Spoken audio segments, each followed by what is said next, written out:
Messieurs les photographes, merci de vouloir regagner vos places. Je vais juste vous présenter les gens qui sont autour de cette table. À ma gauche, les deux producteurs de Persepolis, Xavier Rigaud et Marc-Antoine Robert, qui pour l'occasion ont créé leur société de production 247 Films. À leur gauche, Catherine Deneuve, qui est la voix de Marjane, la voix de la mère de Marjane dans le film. Et je pense que c'est l'une de ses premières, peut-être même la première incursion dans le film d'animation. Trois sièges plus loin, c'est Cara Mastroianni, qui tout naturellement et par un heureux concours de circonstances et qui paraît évident aujourd'hui, joue Marjane, donc la fille de la mère de Marjane. À sa gauche, Simon Abkarian qui joue le père de Marjane.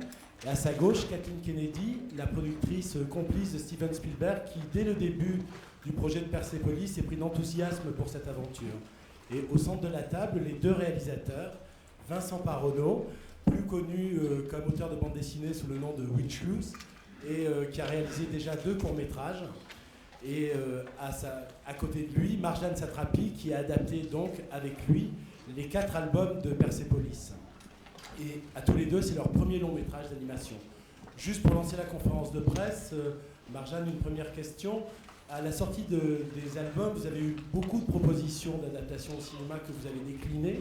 Qu'est-ce qui a fait que vous avez accepté celle de Xavier Rigaud et de Marc-Antoine Robert ?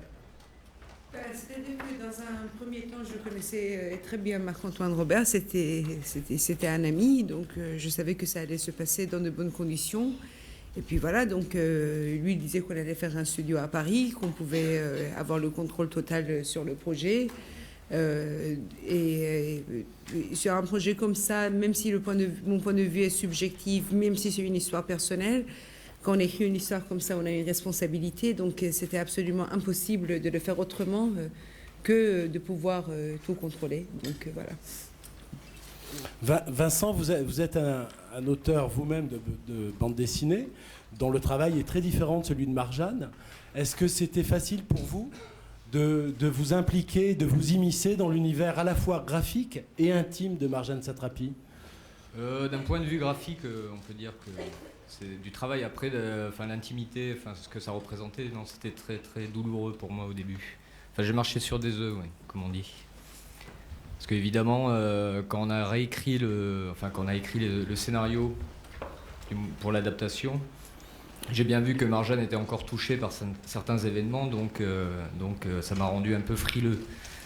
Mais elle a eu la gentillesse de me laisser de la latitude artistique sur le film. En quoi vous diriez tous les deux que vous complétez bien l'un et l'autre ? On a un énorme respect humain pour l'autre, et puis aussi sur le plan artistique, on se respecte et aussi on s'admire énormément. Donc ce qui fait que tous les deux étant persuadés que l'intelligence et le talent de l'autre est très très élevé, on se fait confiance, donc on discute et le miracle s'est produit, c'est-à-dire avec nos deux caractères assez difficiles. On a travaillé pendant 3 années ensemble et on ne s'est même pas disputé une seule fois, ce qui est quand même un exploit. Vincent ? Oui, c'est vrai, on ne s'est pas disputé. Ouais. Mais oui, on est tous les deux assez exigeants en fait. Voilà, donc on s'entend bien là-dessus aussi. Qui veut poser la première question, monsieur ? Soyez gentil avant chaque question de vous présenter et de citer le média que vous représentez, s'il vous plaît. Bonjour, Borja Hermoso, Journal El Mundo, Espagne. C'est une question pour Marjane Satrapi. Toutes mes félicitations pour votre film qui est presque à l'auteur de votre bande dessinée. Le public espagnol a adoré et il va adorer aussi le film. Mais je voudrais vous poser la question il y a eu une réaction très virulente du gouvernement iranien et puis la France qui a répondu. Je voudrais savoir si vous aviez un commentaire à faire là-dessus, si ça vous révolte, si ça vous laisse indifférente. Mais encore toutes mes félicitations. Merci. Merci. En fait, la réaction est devenue beaucoup plus virulente que ça ne l'a été, parce qu'en fait, c'est le centre cinématographique de l'Iran, le Farabi, qui a envoyé en fait une lettre de protestation à l'attaché culturel de l'ambassade de France à Téhéran. Donc, d'abord, ce n'est pas une affaire d'État. Une chose qui est sûre, c'est que je pense, je n'ai pas spécialement de commentaires à faire, Si ce n'est qu'il faut regarder ce film, qu'il faut voir aussi le côté humaniste de ce film, le côté également universel de ce film, et le côté également de ce film où il va à l'encontre justement de tous les clichés qu'il y a sur les Iraniens et sur l'Iran. Ensuite, moi, en tant que vrai démocrate, je suis évidemment ouvert à toute critique, à toute protestation. Je pense que c'est seulement en pouvant entendre aussi ces critiques et ces protestations qu'on peut construire quelque chose. Parce que je pense en fait à la liberté de l'expression, à la liberté de la parole. Et à partir du moment où je m'expose, évidemment, c'est le résultat de mon exposition. Tout le monde ne peut pas être d'accord avec moi, et c'est tant mieux si c'est comme ça. Au premier rang. I have two questions, one from Marjan and one from Ms. Kennedy. My name is Ali with Persian Broadcasting Company in the United States. First of all, was this off of an experience that you experienced before, or basically the things that we heard about? And also with Ms. Kennedy, with working with Steven and Frank and all those big movies that you did, what made you make such a movie? So who should answer first? Okay. Okay, then I will answer first. The thing is that we should never forget that in any story that we say, je le fais en français. Ouais, ah c'est d'accord. plus simple. Ah d'accord, très bien. C'était une traduction. Donc, absolument. Simultanée. Pardon, excusez-moi. Donc en fait, il ne faut pas oublier en fait qu'à partir du moment où on écrit une histoire, il faut prendre une histoire comme une histoire. Et à partir du moment, peu importe l'histoire dont on fait un scénario, ça devient de la fiction, puisque nous sommes obligés de construire une histoire, et donc dans la construction, évidemment, il y a tricherie. Nous ne sommes pas en quête de la réalité, mais nous essayons de nous approcher le plus possible de la vérité. La réalité, c'est ce qui doit apparaître dans la presse, dans la télévision et dans la radio. Ça, c'est votre travail. Moi, mon travail, c'est de raconter une bonne histoire et le plus précisément possible. First of all, I was so taken when I saw Marjan's books, and I thought, as she already stated, that this was a universal story and not one necessarily confined simply to a story of Iran, but obviously to any oppressed society. I also think that in the United States, for instance, looking at a country that's defined by extremism is unfair. And I think that's what Marjan has done, is she has opened up a channel of communication.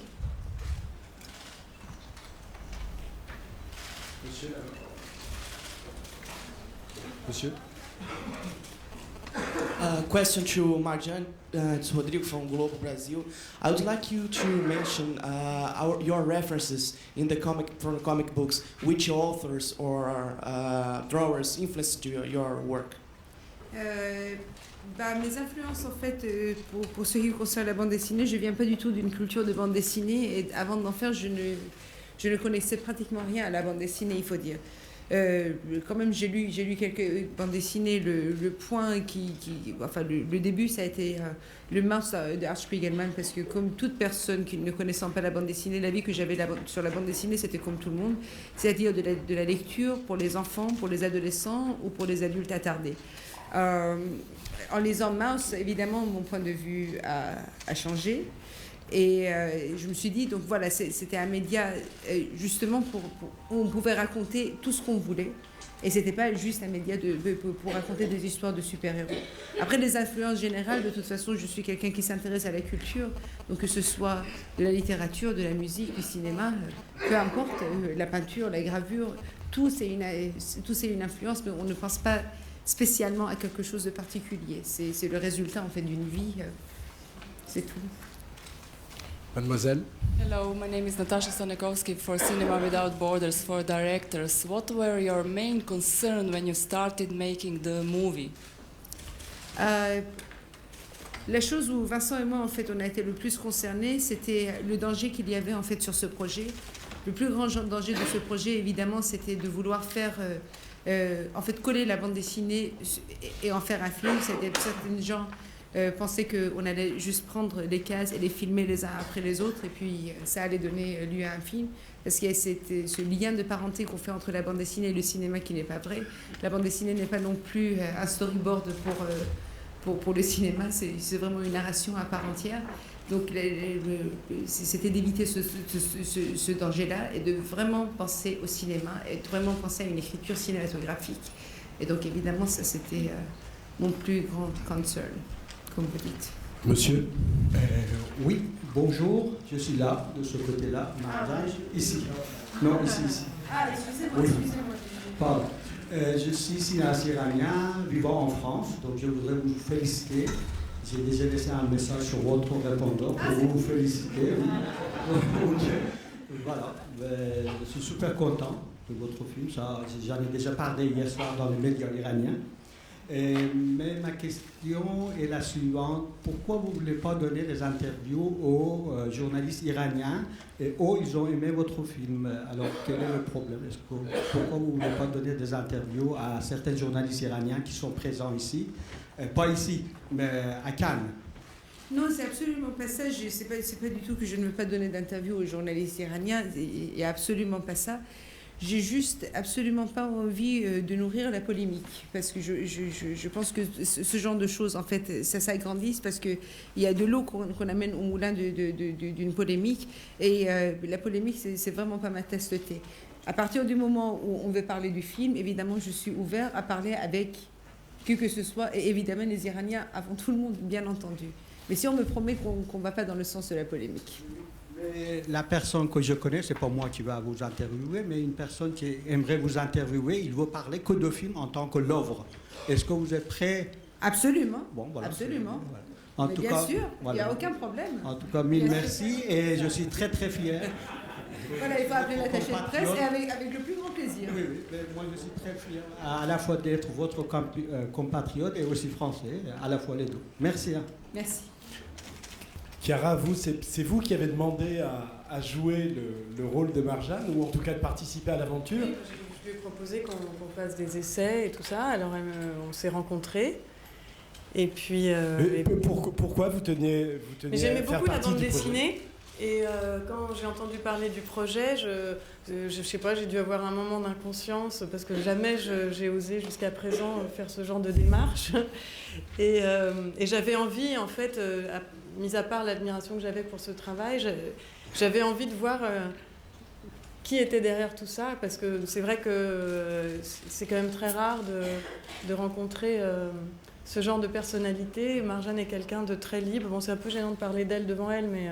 après tout, je l'ai déjà dit en face. Donc, mais c'est vrai que c'est de nos jours, c'est quelque chose au-delà du film, de l'avoir rencontré, pour moi, de vraiment une chance formidable, parce que voilà, sa liberté et aussi son absence de jugement, son sens de l'intégrité et de l'humour. Et donc c'est formidable. Et puis bon, par la même occasion, du coup, j'ai rencontré Vincent qui a la même exigence et j'aime bien son humour noir. Et enfin voilà, je suis très fière d'avoir participé à ce projet. Vu de l'extérieur ou plutôt de l'intérieur, comment vous les définiriez l'un par rapport à l'autre, Vincent et Marjane? Je trouve que peut-être Marjane est plus sauvage qu'elle n'en a l'air et Vincent moins sauvage qu'il n'en a l'air. Mais ça prend du temps pour s'en rendre compte. Une question? Allez-y, allez-y. C'est vous qui avez le micro, allez-y. Yes. Question for Kathleen. From the Wall Street Journal Online, Anthony Kaufman. Hi. So 2 questions. One, coming from the U.S., where there's these tensions between the U.S. and Iran in quite vivid ways right now, what are your thoughts about the film entering that dialogue about this particular conflict? And also, just from a business point of view, I'm wondering if you can talk about your role in this film as well as the other film at the festival. These are art films. Primarily not something that you're known for. So I'm wondering, just from a sort of business perspective, how you see this shift for you. First of all, I don't think that I would characterize what Marjane is doing as simply a political statement. I think that she's telling a story. She's telling the story of her life. She's telling the story of her experiences. And she's doing that through a conventional narrative of animation. So I don't think that her initial intent was to do something that would be reflective on anything political in the United States.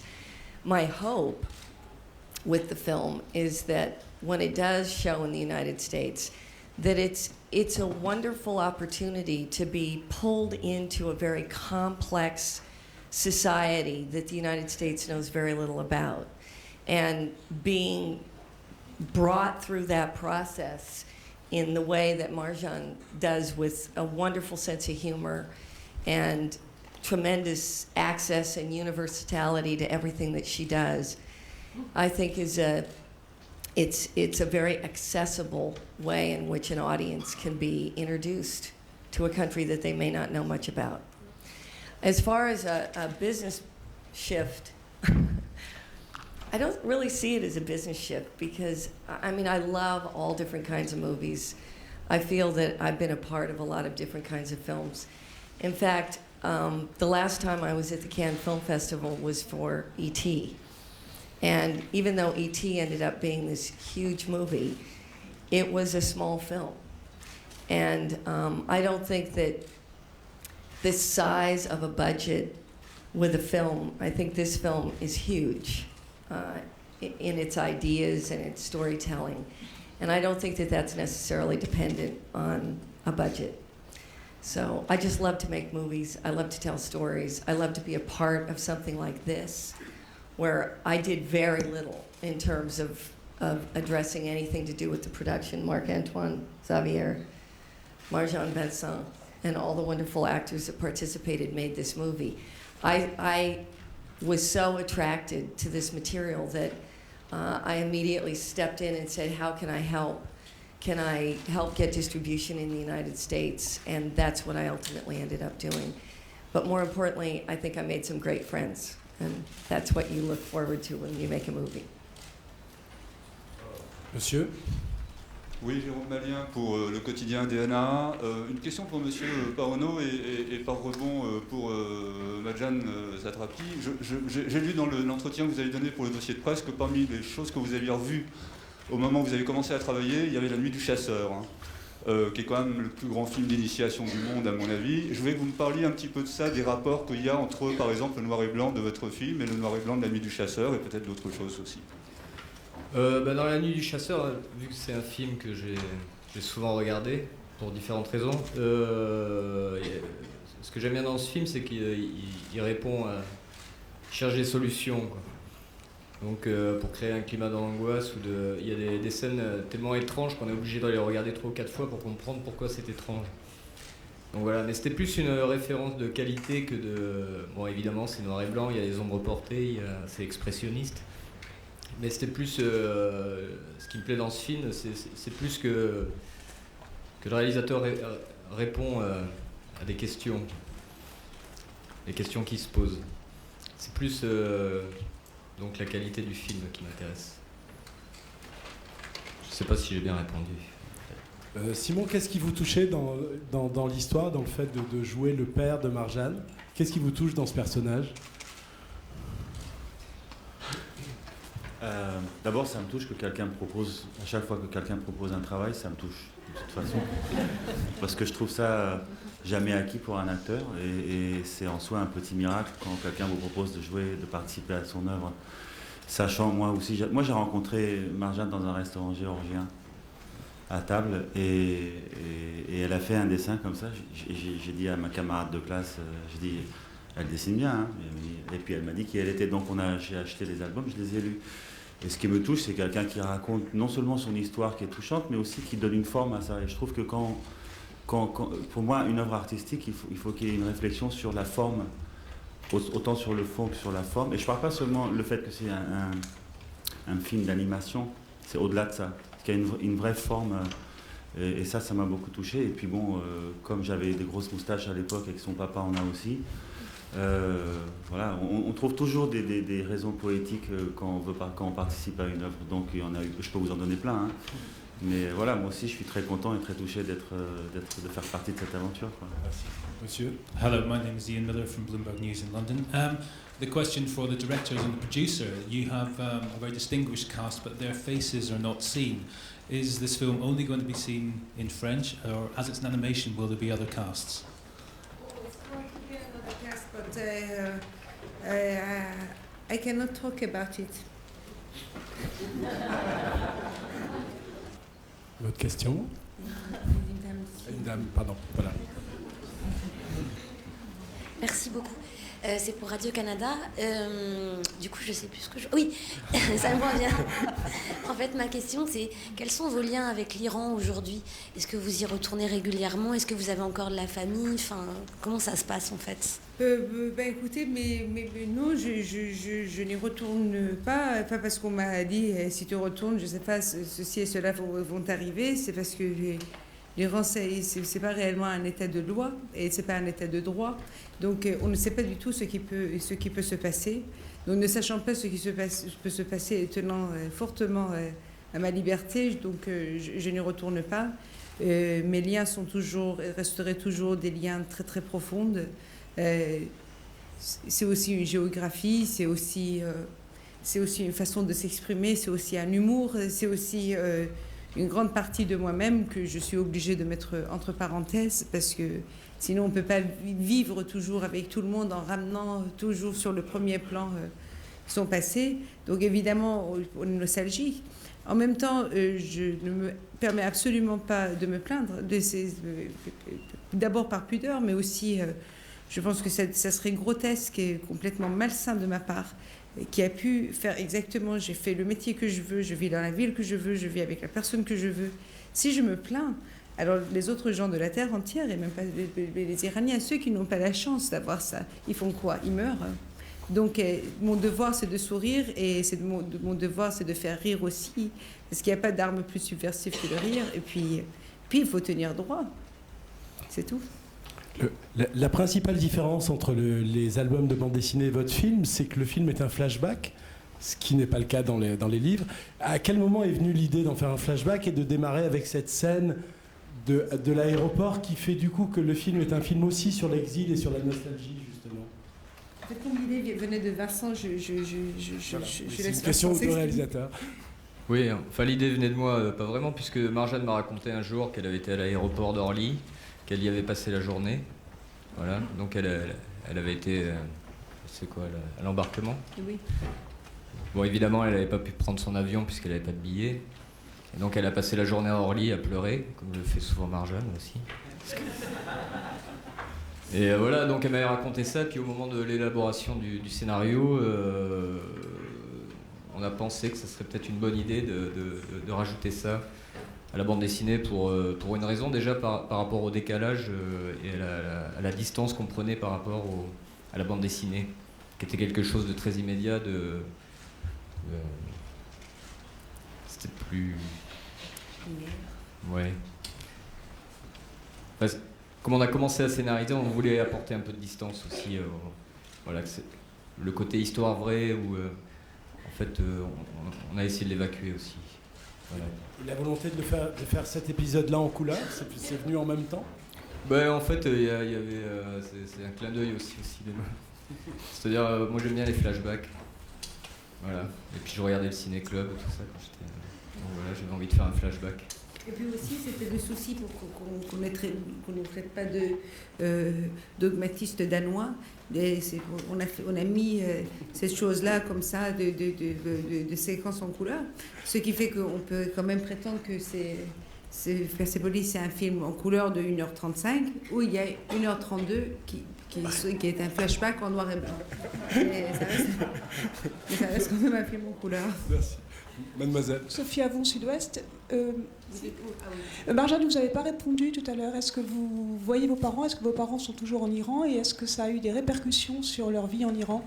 Écoutez, je n'ai pas encore entendu dans ma vie des parents qui payaient pour les méfaits de leurs enfants en Iran. Donc mes parents, ils habitent en Iran, ils se portent très bien et ils vous envoient leur bonjour.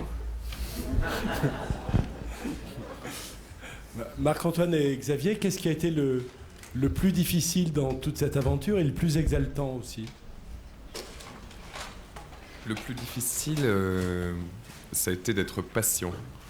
Parce que nous, on n'est pas des créateurs de génie comme Marjane et Vincent, on est simplement des producteurs, et le rythme de la production d'un film d'animation est très lent. C'est à peu près 2 minutes par semaine. Donc ça a vraiment été le plus difficile. On voyait leur excitation artistique qui est celle du génie créateur, et on en était spectateur un peu passif. Et le plus exaltant, je te laisse répondre. Le plus exaltant, c'est un peu comme quand on fait de la photo et qu'on voit la photo se révéler dans le bain.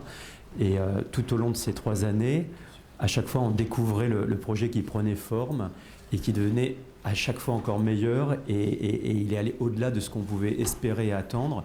Et la consécration, ça a été quand même cette sélection à Cannes qui, pour nous producteurs, pour notre premier film, est un véritable bonheur, quoi. Voilà. Et c'est vrai qu'a priori, en tout cas moi, je suis par ailleurs programmateur d'un circuit assez grand public et je ne me destinais pas à faire en premier film de production un film d'animation noir et blanc. Et ce qui m'a vraiment marqué quand j'ai lu le scénario de Marjane, c'est que c'était une histoire formidable, universelle. C'est pas un film sur la montée de l'intégrisme en Iran, c'est pas un film sur les difficultés d'intégration en Europe, c'est un film vraiment sur l'intégrité. Et quand on rencontre Marjane après et qu'on la côtoie pendant 3 ans, on s'aperçoit que son personnage est vrai et qu'elle est comme dans le film. Et donc c'est une aventure formidable, voilà, qui nous a exaltés pendant 3 ans. Mademoiselle ? Oui, bonjour. C'est une question pour l'Orient littéraire. Je voulais savoir, quand vous avez écrit les dialogues, est-ce que vous les pensez, oui, d'abord en persan, ensuite en français? Est-ce que ça dépend des passages? Est-ce que vous traduisez certains passages, surtout quand il y a les prières, les appels à manifester? Est-ce que ça vous est arrivé de réfléchir à vos dialogues dans les 2 langues ou pas? Bah forcément, les dialogues, évidemment qu'on les réfléchit dans les 2 langues parce que c'est du langage parlé, parce qu'on veut être le plus proche de la réalité, forcément. Mais en même temps, quand j'ai écrit les bandes dessinées, je les ai fait non seulement écrire en français, mais je les ai pensées en français aussi. Parce que ces bandes dessinées, c'était pas du tout destiné au public iranien. C'est trop didactique, je leur explique trop de trucs. Qu'est-ce que c'est qu'une chambre nuptiale? Qu'est-ce que c'est que le nouvel an? Ceci, cela. Les Iraniens, ils savent tout ça. Donc si je voulais écrire un livre pour les Iraniens, j'aurais écrit un autre livre où j'aurais pas donné toutes ces explications. Mais justement, pour me mettre à la place de celui qui ne connaît pas, qui pense que mon père conduit un chameau et qu'il a 15 femmes, etc., etc., pour me mettre à la place de celui-ci, il faut quand même que j'arrive à penser comme celui-ci. Or, le langage, ce n'est pas juste une alignation de mots, on parle comme on pense. Et donc, une langue, c'est aussi une façon de penser. Donc, pour me mettre dans la peau de cette personne, il a fallu que je pense à la place de cette personne. Donc, en français. Monsieur. Bonjour, premier rang. Ah. Maurice Veriveau pour Plume Noire États-Unis. C'est une question pour Chiara. En fait, vous êtes présente au festival avec 2 films où vous poussez la chansonnette. J'aimerais savoir pourquoi vous n'avez pas chanté, par exemple, sur Iron Maiden, qui fait partie des goûts de Marjane, et qui d'ailleurs, les bandes son dans le film qui ont trait à ce groupe ont été recréées. En fait, c'est pas vraiment le vrai groupe. Donc voilà, c'est une question pour Marjane concernant la bande son elle-même et pour Chiara. Moi, j'ai chanté quand on m'a demandé de chanter. La question s'est pas posée pour Iron Maiden, mais Marjane expliquera mieux. Oui, mais c'est que Iron Maiden, ils avaient des très grandes velléités. Au début, ils voulaient moins d'argent. Après, quand ils ont su que Eye of the Tiger, c'était plus cher, ils voulaient autant d'argent. Et nous, on n'avait pas d'argent pour leur payer. Et puis voilà, donc Iron Maiden a été évincé. C'est tant pis pour eux. Et c'était difficile de chanter faux, Chiara, pour The Eye of the Tiger, alors que... Non, c'était très jubilatoire. C'est-à-dire que Marjane m'avait dit il faudrait chanter faux parce que moi, je chante faux. Je me suis dit, bon, ok, mais montre-moi parce que... Et donc, elle l'a fait et je l'ai imité. Une autre question? Bien, écoutez, merci beaucoup et bonne chance pour la projection cet après-midi.